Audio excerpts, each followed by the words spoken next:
Hello, everyone, and welcome to Eat NATO for Breakfast. I'm Nora, talking to you from Madrid. I'm part of the European coordination of the International People's Assembly. Thank you, everyone, for joining us. This is our second show, exploring the history of NATO, together with Kate Hudson. Francie, let's welcome today's guest, and also, how are you? Hello, everyone. Welcome. I'm just getting over COVID. I think I'm still positive and I'm all alone here because nobody can be with me while I'm that positive. I did, however, prepare my mug as usual. And we have a little bit of a joke prepared for all of you. In the chat, you will find, for the people who are watching now, you will find a logo to download so you can print your own Eat NATO for Breakfast mug and you can show it and share it with us. Kate, how are you today? You are like in tea drinking country. I How's am. it going? So, hello from London, and I'm celebrating freedom of movement today. This is a mug from my party, Left Unity Party. So, during the Brexit referendum, we were really supportive of freedom of movement. On the back, we have Defend Migrant Rights. So, this is a really important ongoing campaign. So, that's what I'm celebrating my tea with this morning, Francie. Awesome. Great. Welcome, Kate. I think it's important that we use everything to make, to talk to people, to share our positions, and why not using Max for that? So that's great. Last Absolutely. week, we spoke with BJ, who gave us a quick and a horrific overview of NATO's criminal behavior, for example, in Libya, and also the way forward that they are using as policemen of the world. In NATO for Breakfast, we wanted to say that it's part of the Peace Summit, not to NATO Madrid 2022. This show is part of our educational program inside the Peace Summit that is working as a lead up to the Country Summit against the NATO Summit in Madrid. So we wanted to say now at the beginning, check our website in the chat, sign the declaration, and join the efforts of the Peace Summit. Cool. And just one little reminder on how the show works. In every Eat NATO for Breakfast episode, we will follow another topic into some depth and with different guests who will help us understand what NATO is all about in all its different aspects. And we want to take your lead in these questions and explorations. And this is also how we will integrate your questions. If we don't get to them during the show, don't despair. We will try to address them in a different show. For example, last week, someone was asking in the chat about the current situation in Mali. Well, we will, in about 2 weeks' time, talk about the African continent when we have guests from Pan-Africanism Today who will walk us through what is actually happening with NATO and Africa, and then we will be addressing Mali. So please put your questions in the chat, even if we don't directly get to them immediately. Also, we had another idea. After every episode, we will produce a small article with the content of the show, and we will also pick out some of the questions that came up and address them. Fortunately, we can publish this article on People's Dispatch, but even better, we will be translating it into different languages and then make it available to everyone who needs it or wants it. So please use the chat. Last but not least, don't be surprised if you see different hosts and even different languages in different weeks. Yes, you will hear me in Spanish, and you can also hear Francie in German, and maybe with also other hosts in other languages, because NATO and the mobilization against NATO, it's international and with different languages and organizations. Let's begin the show. But before that, please check our website, read our declaration, and sign it. It's you have to do it like Kate and the CND that is already part of the Peace Summit. And write in your agendas our next open meeting in 2 Saturdays, February 26th. We'll paste the inscription link on the description box. So introducing Kate. Kate Hudson has been advocating for peace for a very long time, fighting to prevent war with the campaign for nuclear disarmament in Britain, and putting forth alternatives through solidarity, internationalism, and lots of pedagogy. She is an amazing speaker and writer with a radio voice. You will hear her. It's an honor to have breakfast with you, Kate. You have a couple of minutes to finish your breakfast while Francie explains a bit why we are talking about history, because it seems boring, but we are fun. Well, yeah, we were thinking about why is history important. It seems it's in the past and the past is kind of over. But then on the other hand, history is also the thing that provides us with the knowledge to actually take decisions and kind of see the future, to articulate a strategy from the present moment on forward. And then also we feel history is kind of a curious thing. As we learn it, it is often carrying the hegemonic agenda of threats and conflict and great men. And when we actually need a history written by those who do fight against war, destruction, and profit, and this is often a silent history of resistance. So let's take apart this fairy tale and founding myth of NATO defending democracy and peace. And we thought about questions like who invented NATO and what were they thinking? And what were the actual goals? And with that, I would give it to Kate to start us off. Thanks very much indeed, Francie, and thanks to Nora as well. It's great to be here today. And the show, the whole framework of the show is just brilliant. So straight in there then. If people think about the history of NATO, they tend to know that it was founded in 1949 and it became one of the defining military alliances of the Cold War. Now, I would say, of course, that's true. But I argue that if we want to really understand NATO and the Cold War itself, we have to go back in time to the end of the Second World War in 1945. We need to look at what was changing in the world and what the powers that emerged out of that war were planning to do. And there's one particular event that I want to look at because I think it helps understand what motivated the founding of NATO, in particular on the part of the United States, which has always been really the dominant force within NATO. So before the Second World War, the world was dominated by the US and the European powers. Colonial empires still existed.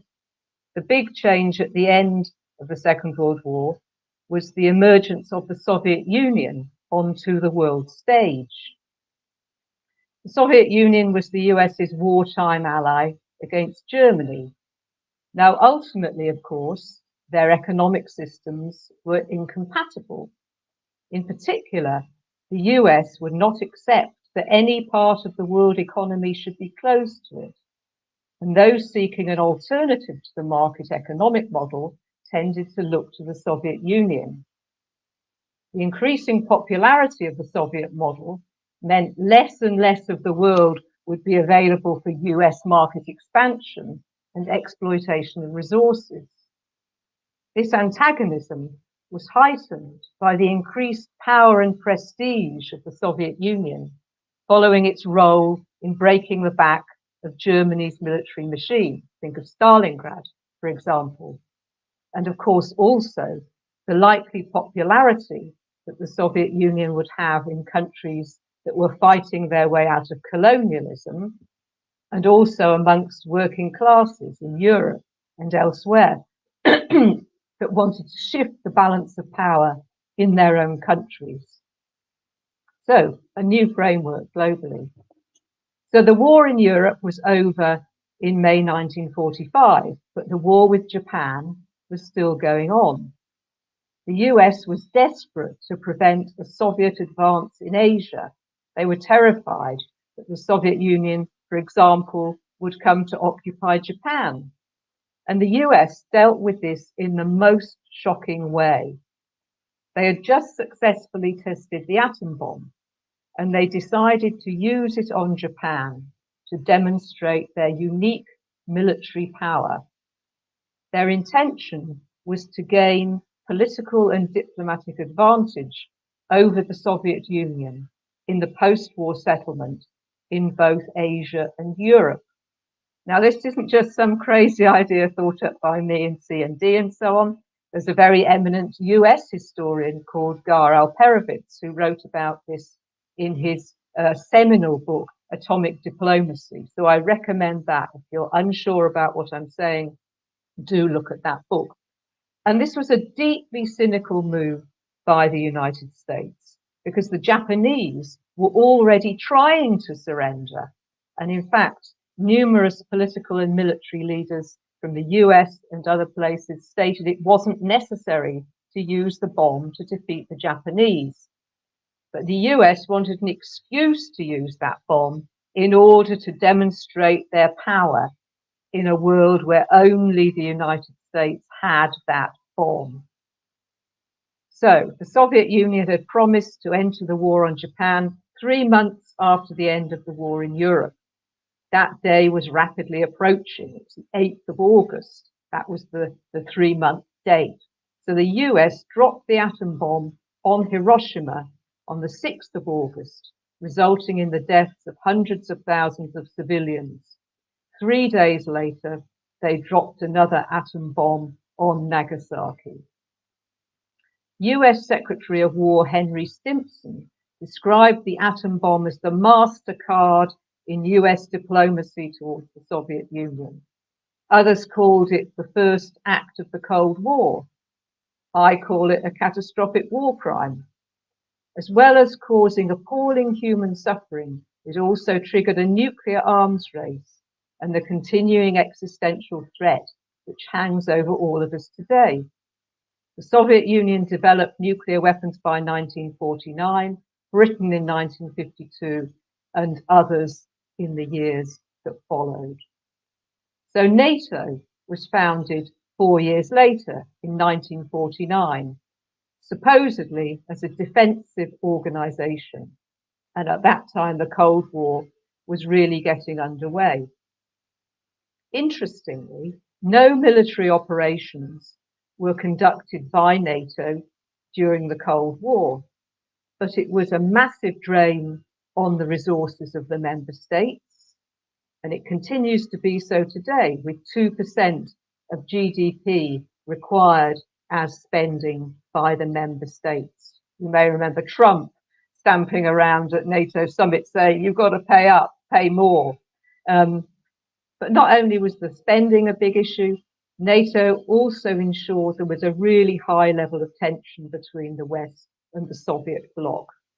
US nuclear weapons were also stationed in Western Europe under the guise of NATO, and many of them are still there, even though countries have tried to get rid of them. Most recently, Germany tried to get rid of them, but was prevented.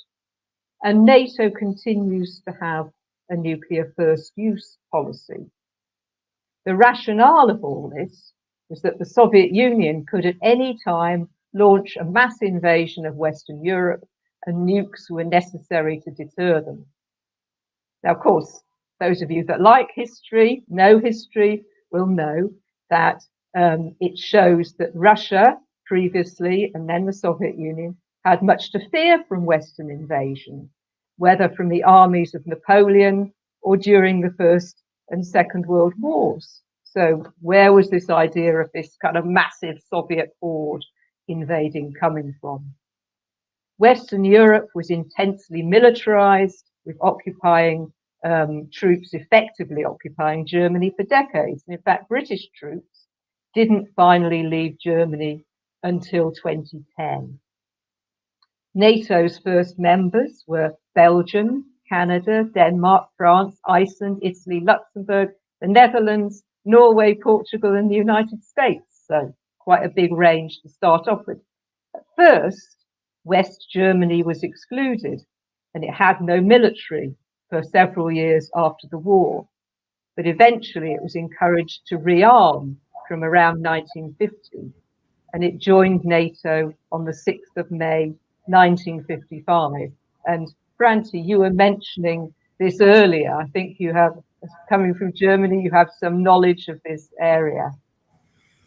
Thank you, Kate. I think there are 2 points to be made here. The first one is that the Warsaw Pact, so the Eastern military alliance, was actually founded in reaction to West Germany joining NATO. So it did come into existence only years after NATO had already existed. I think this is just like a small historic fact, but I actually think that a more pertinent point to be made is in 1955, there were quite a few people and organizations in Western Germany protesting against the remilitarization and the rearmament of Germany and Germany entering NATO. For example, the Social Democratic Party, which is currently in power, and the non-parliamentary groups, most importantly, which became later on the Green Party. So two governing parties currently in Germany that are actually, well, I'd say that are singing NATO's tune and are actually encouraging not disarmament and peace as they did 60 years ago, but actually are encouraging this warmongering towards Russia. And I think it is important to see this normalization of NATO being somehow, I don't know, a good force in all this. This is something that we should be paying attention to, and that shows an interesting switch in politics from back then to right now. Thank you.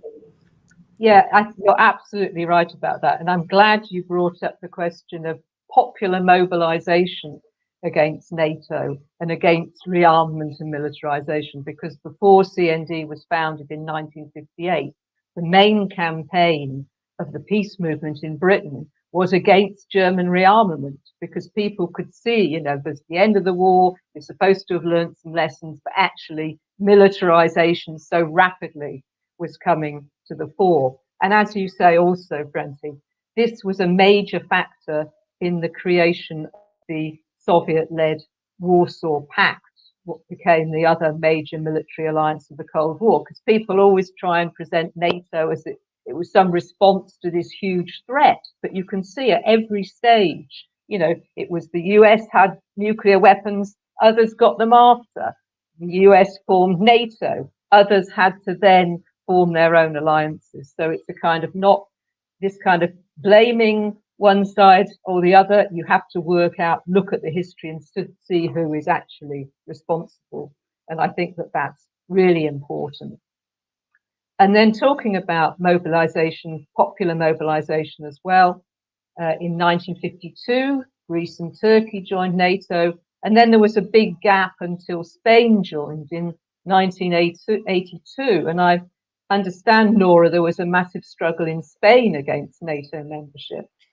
Yeah, it was a massive movement in Spain. I wasn't born yet, but yeah, it's been one of the huge mobilizations of the latest years in Spain. In fact, we are the 16th country to join NATO, and as you said, that happened in 1982, and we have now in 2022, 40 years after that, the NATO summit in Madrid.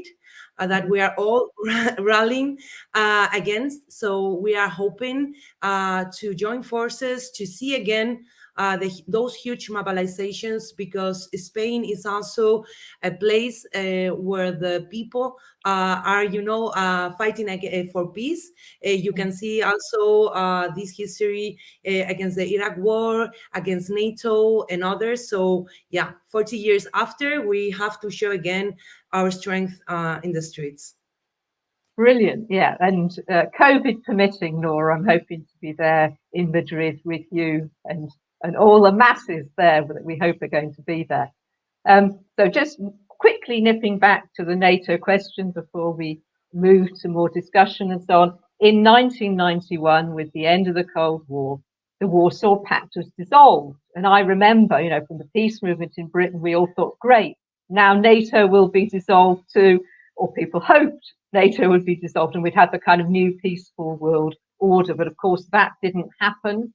The fact is that NATO had been the military tool of the US throughout the Cold War, and they wanted it to continue to be so after it.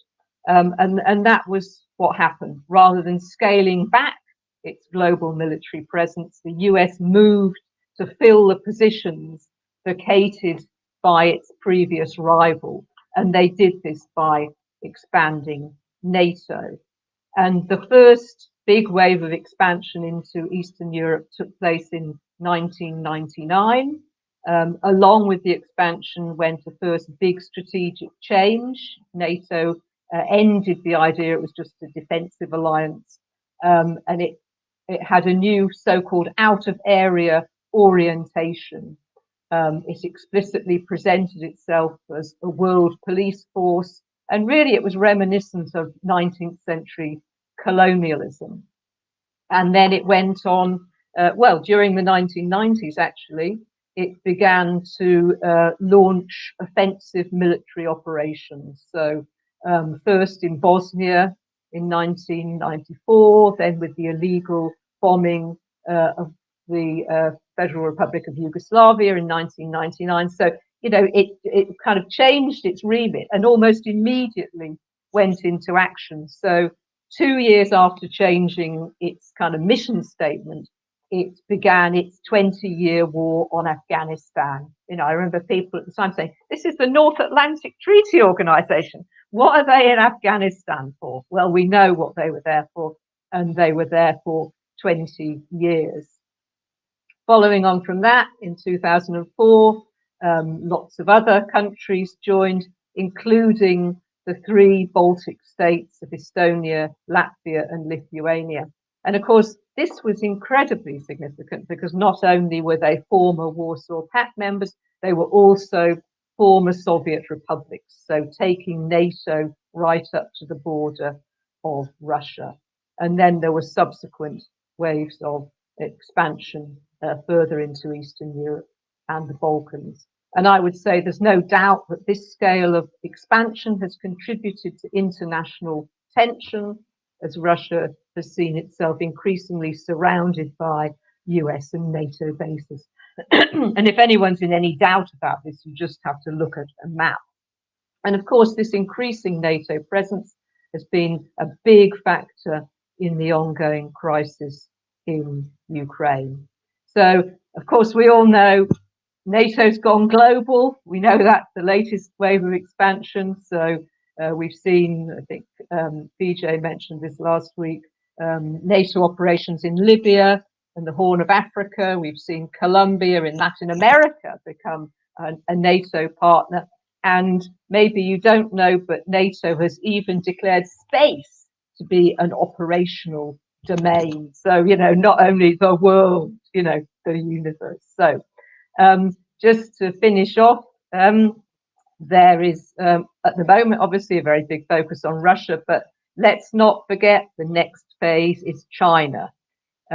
In 2020, NATO published a new report. It's called NATO 2030, United for a New Era. Its chief focus is how to maintain Western dominance in a world where China is rising economically. And NATO's answer is to expand its orientation to the Asia Pacific to deal with the impact of the emerging China. I mean, why does America and NATO think it has to deal with some other country's economic development? So there's a clear parallel here with the way the US thought about the emerging Soviet Union in 1945. They thought, how do we defeat them? How do we keep them down? And I would say a better approach would be to embrace a multipolar world where everyone can develop together towards a peaceful and sustainable world for all. So thank you. Thank you, Kate.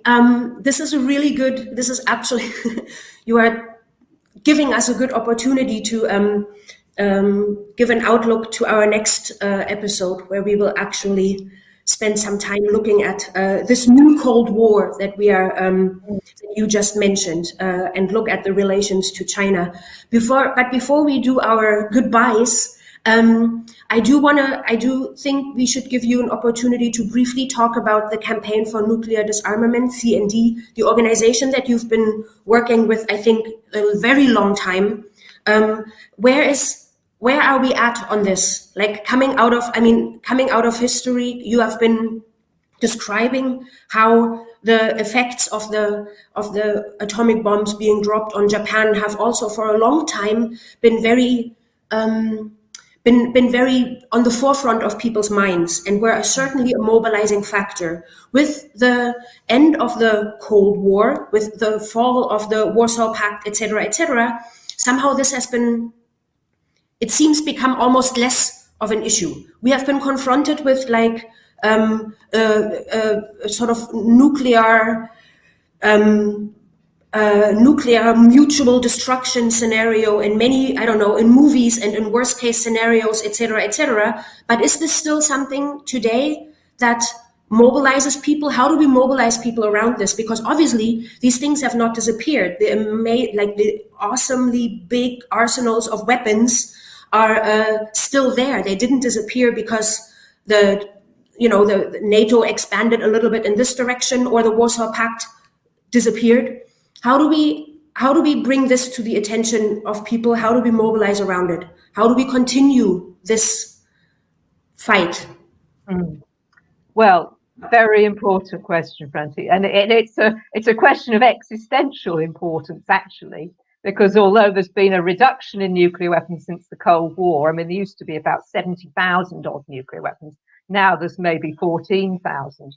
But some of those are like 1,000 times the size of the Hiroshima bomb. There's enough weaponry there to destroy all life as we know it many times over. And that is still a live issue. And in many ways, we're in a more dangerous situation than we were during the Cold War. Because at that time, there was this idea of, like, they called it the balance of terror, and they talked about mutually assured destruction.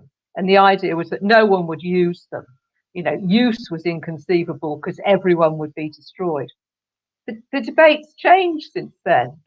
Just a few years ago, Donald Trump, president of the US, with his finger on the nuclear button, he said, well, we got all these nuclear weapons. Why can't we use them? And he was talking about reintroducing nuclear weapons testing as well. I mean, completely crazy. But it wasn't just a fantasy in his head. In their nuclear planning, they planned for usable nuclear weapons. They actually talked about usable nuclear weapons. And they didn't just talk about them, they produced them. And now they are deployed on their nuclear weapon submarines. This is a scale of escalation. And for the last 2 years, you may have heard of the doomsday clock, which is American atomic scientists. And they put the hands on the doomsday clock closer or farther away from midnight, depending on how close we are to global annihilation. And for the past 2 years, it's been 100 seconds to midnight. That is closer than it ever was, even at the height of the Cold War. And they have two reasons for this. One is nuclear weapons, all the massive threats there. And the other is climate catastrophe. So these are two really interlinked questions. Both can destroy us. So it's right that people are really seized of the climate campaigning. We are very involved with that now as well. Everyone has to be active on dealing with that emergency. But people shouldn't forget the also imminent threat of nuclear war. And when we see the provocation and the escalation around Ukraine, those three nuclear powers there, if you include the UK, it's a very, very dangerous situation. So people have to really understand that, and don't think that nuclear weapons are a thing of the past. Mm-hmm. Nuclear weapons are a thing of the present. And in fact, Britain this last year, our government, so-called government under Boris Johnson, decided to increase its nuclear arsenal. How crazy is that? So we all have to be aware, and we all have to get active against it. And one way of doing that is to be involved in the Madrid Peace Summit, because sure as anything, nuclear weapons are going to be a big part of that peace summit. Yeah, and also it's not like that is something from the past, but also geographically, I don't know if people know that we have nuclear weapons, like they are deployed not only in US or I don't know where, but we live in a place that have nuclear weapons, and that's a threat. And I think that people doesn't, I don't know, like younger people doesn't understand the threat that this means. And I don't know if you could explain us how the US also deploys some weapons outside their territory, and also makes Europe I don't know, a more unsecure place. Absolutely. So this dates back actually from the Cold War. after the Second World War, the United States put nuclear weapons into Western Europe. Did they withdraw them at the end of the Cold War? No, and they're still there in several European countries. And there are big struggles, actually. Frankly, I know that in Germany there are big struggles there to try and get rid of those nuclear weapons. And the same in places like Belgium and Italy and the Netherlands, people trying to get rid of those nuclear weapons. And even parliaments and governments of those countries have said to the US, we don't want these nuclear weapons here anymore. They make us less safe. They could make us a target, for example. But the US has always said, no, sorry, they're not US nuclear weapons, they're NATO nuclear weapons. NATO does it by consensus. So if we want to get rid of those nukes from your country, everyone has to agree that they should go. What about sovereignty? NATO is a massive affront to the sovereignty of countries, whether it comes to defense spending or having nukes forced onto them. So that's a big, important struggle in Europe. We need a nuclear weapons-free Europe and world, of course. There's big moves afoot led by the Global South to get rid of all nuclear weapons in the world. Treaty on the Prohibition of Nuclear Weapons. We need to be backing those initiatives because the people who have nuclear weapons, it's a tiny minority of the world, but they're holding us all to kind of under nuclear terrorist threat, so to speak. So we need to be aware we are the global majority, both in states and peoples, that want to get rid of nuclear weapons. So we need to get together and get rid of that tiny minority of nuclear weapons loving governments. You made so many powerful points, like we need Europe to be a free zone of nuclear weapons as well as the world. We need to rally against that, also to talk about this issue that people is not conscious about, and also put this on our agendas in all our declarations, in all our programs towards, also joining this nuclear threat with NATO. I think that our time today is up. We are, we are past the 30 minutes that we are trying to keep up. But if you don't have enough yet of history, if you want to read and or see more of Kate, if you want to be, to get a bit more of history, please check out the CND website. You have it on the chat. They have a great article also connecting the CND resistance since 1958 with the history of nuclear weapons, treaties, and conflicts. So, and also they are very well explained with pictures, and in some of them you can see Kate also. So we are posting that link on the chat so you can read more about history. And also we are on the final moment of recommendations. You mentioned the book Atomic Diplomacy, but I don't know, Kate, if you have another recommendation to our friends here in Eat NATO for Breakfast, so they can read a bit more of history. Wow. Yeah, here we are. Not that I'm trying to promote my own books, you understand, but it's got a lot of politics. It's not dry history, it's politics. About people shaping the world, doing their work and all that sort of thing. So, and there's some nice photos as well. Great. And also, if I may say so, CND have great graphics, great design since the beginning with all your logos and all your productions. So yeah, also it's nice to have beautiful books talking about important things to mobilize around. Yeah, thank you. Thank you, Kate. Thank you, Nora. I think one final piece of information for everyone out there. We'll be here next Saturday. We'll be doing this next Saturday. And as I mentioned before, our topic next week is the new Cold War. And we'll be talking with Fiona Edwards and Ajit Ding from No Cold War.